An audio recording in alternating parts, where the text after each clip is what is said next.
Good morning, everyone. Today we are going to continue with chapter number 7 events from subject web frameworks. In last sessions, we have started with asynchronous JavaScript and asynchronous control flow with callbacks.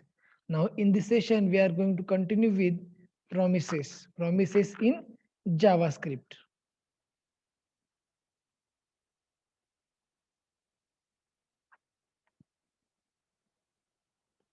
Here, JavaScript promises. Here we are going to see that promises by considering one example. See this. Imagine that you are a top singer and fans ask day and night for your upcoming singles. So to get some relief, you promises to send them when it's published. You give your fans a list. They can fill their email addresses in this list so that when the song becomes available, all subscribed parties instantly receive it. And even if something goes very wrong, say like a fire in the studio, so that you can't publish the song, so they will still be notified because their list is there. Okay, that means they have subscribed your upcoming singles, okay, or your channel. So here in this case everyone is happy, like that singer is happy because that people don't crowd you anymore, and fans are happy because they won't miss the singles. Okay, so here this is a real life analogy for things we often have in programming. In programming, a producing code that does something and takes a time. For example, some code that loads the data over a network. In this example, consider a singer. That is, a singer is a like a producing code who are going to produce like singles. Okay, then a consuming code, that means that consuming code that wants the result of producing code once it is ready. Many functions may need that result, so these are the fans in this case. Okay, that we have seen the example of singer here producing. If we are considering the example of singer, that singer is the producing code and that fans are that consuming code. Okay, so here a promise is a special JavaScript object that links the producing code and the consuming code. That promise is going to link that producing code and consuming code together. So in terms of our analogy, this is the subscription list. That means the producing code takes whatever time it needs to produce the promised result, and the promise makes that result available to all of the subscribe code when it is ready. Okay, that promise make available the result or subscribe code when it is ready. Okay, after performing some operations on that producing code. Yeah, that means it is a subscription list that that producing code takes whatever time it needs for producing some promised result, and that promise means it makes a result available to all that subscribe code. Okay, when it is ready, that is promises. The promises means a producing code is code that can take some time, and that consuming code that must wait for the result. And the promise is it is a JavaScript object that links producing code and consuming code. Then next point is JavaScript promise object. Here a JavaScript promise object contains both the producing code and calls to consuming code. Here you can see the syntax for promise. Here let promise is equals to new promise.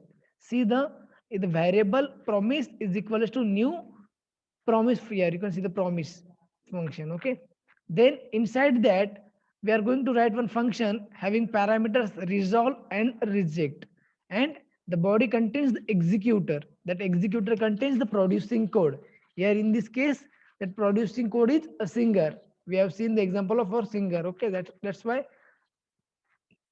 consider the executor or the producing code is for singer.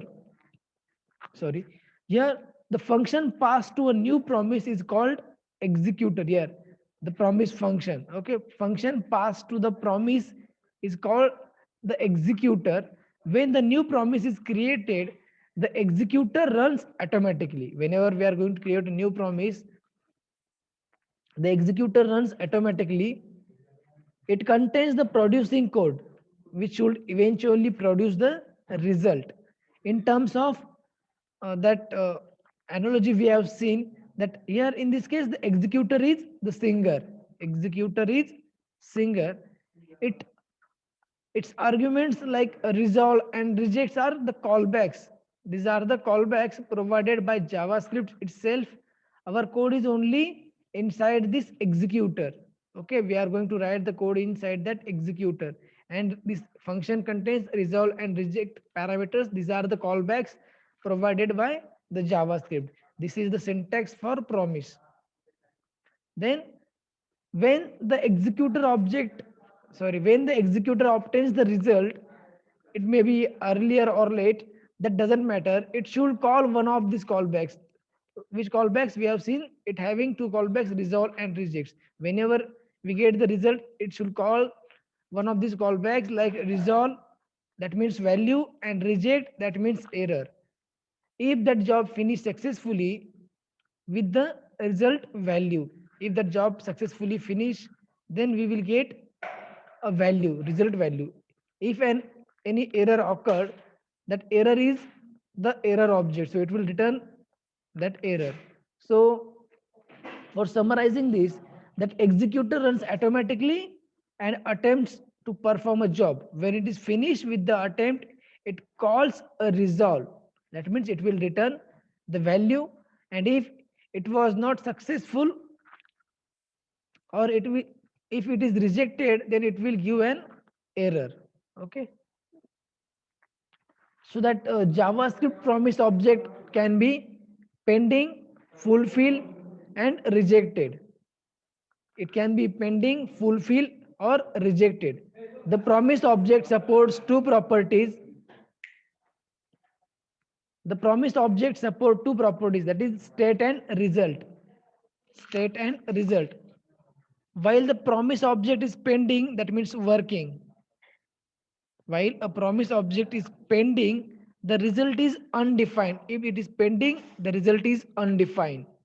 When a promise object is fulfilled, the result is a value. If it is fulfilled, that means that job is done successfully, then that result is a value. If when a promise object is rejected, if it is rejected, the result is an error object. Okay, so these are the three objects for promise, that is pending, fulfill, and rejected. Okay, so that promise objects written by some new promise constructor that has this internal properties like state and result.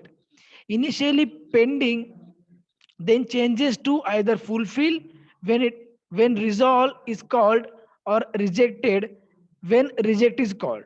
Okay, this is the state. That state may be initially it is pending, then it is changed to that fulfill if it is resolved, and it changes to rejected when it is rejected. Okay, and then second one is result.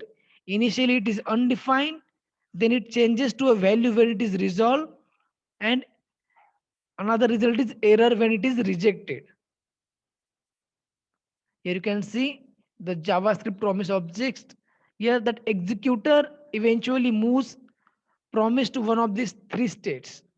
Pending here, whenever we are going to create a new promise or executor, that state is in pending and result is undefined. If it is resolved, then that state changes to fulfill and state, and that result is the value. And if it is rejected, then state is rejected and result is error. Then here now we are going to see how fan can subscribe to these changes. These changes, here is an example of promise constructor and a simple executor function with producing code that takes a time via set timeout method. Here you can see the example for promise constructor, that is let promise is equals to, we are going to create a new promise. Inside that function we are going to write the callback, resolve, and reject. Here now you can see the function is executed automatically when the promise is constructed. After 1 second, a signal, 1 second signal, here we are going to set the timeout for 1 second, signal that the job is done with the result done. Here set timeout, inside that we are going to write resolve and done with the timer. Here we can see that the two things by running the code, we can see some two things after running this code, that is the executor is called automatically and immediately after creating new promise. Executor is called automatically, and executor receives two argument, that is resolve and reject. These functions are predefined by the JavaScript engine, so we don't need to create them. Okay, so we should only call one of them when it is ready. And after 1 second, 1 second of processing, the executor calls resolve done, it will call after 1 second to produce the result. This changes the state of promise object. After executing this, it changes the state of promise object. Here you can see how it changes. Here previously the state of that promise object is pending and result is undefined. After resolving, after 1 second, we are going to resolve, that value is done here. Okay, then the state changes to fulfill and result is done. So this is the example of successful job completion, that is a fulfill promise.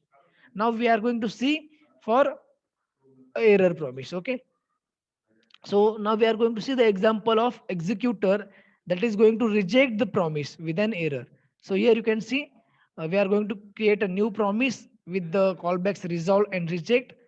So after 1 second signal that the job is finished with an error, here set timeout. Now we are going to write the callback reject, inside the bracket we are going to create error oops after 1 second. Okay, so here the call to reject moves the promise object to the reject state. Here we are going to summarize this like the executor should perform a job, usually something that takes some time.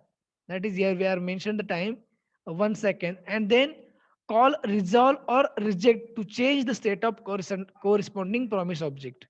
So here a promise that is either resolved or reject is called, that is settled, as opposed to an initially pending promise. In this example we are going to call that reject object here, reject callback, and we are going to give the error after 1 second, because of we are going to set the timeout here. After here you can see the state changes from whenever we are going to create a new promise, that is executor, that initial state is pending and result is undefined. After reject, here we are going to call that reject callback, reject callback here, that reject state. Okay, that executor is in rejecting the promise with an error.